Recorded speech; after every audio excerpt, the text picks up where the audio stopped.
What happened in LA this weekend was just a test run for Trump's plan to seize more control. Downtown Los Angeles became a flashpoint this weekend as federal agents carried out sweeping immigration raids, sparking widespread community protests. While there were isolated incidents of violence and vandalism, local law enforcement largely had the situation under control until Trump got involved. On Saturday, Trump activated 2,000 California National Guard troops to intervene, against the wishes of California Governor Gavin Newsom, something that hasn't been done since 1965, when President Johnson federalized the Alabama Guard to protect black students during integration. And once those troops arrived on Sunday, the protests escalated dramatically, with rocks thrown, tear gas deployed, and rubber bullets fired. Trump used a statute that allows troops to be deployed when there's, quote, a rebellion or danger of a rebellion against the United States, a law which gives troops the authority to squash protests, but not to act as law enforcement. But Trump is trying to set the stage for a much more aggressive attempt to seize power, the Insurrection Act. The Insurrection Act gives the president sweeping powers to deploy the military on U.S. soil and federalize the National Guard. It's one of the most extreme emergency powers that a president has. Since before he even took office, Trump and his allies have floated invoking the Insurrection Act to carry out mass deportations.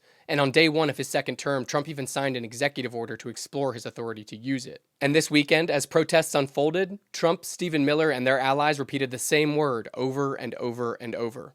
Insurrection. LA was just the opening act of a much larger plan, provoking protests through unlawful raids, and then using the unrest as a pretext to seize more power. That's why we have to call it out now, before it becomes the new normal. So share this video and follow me for more updates.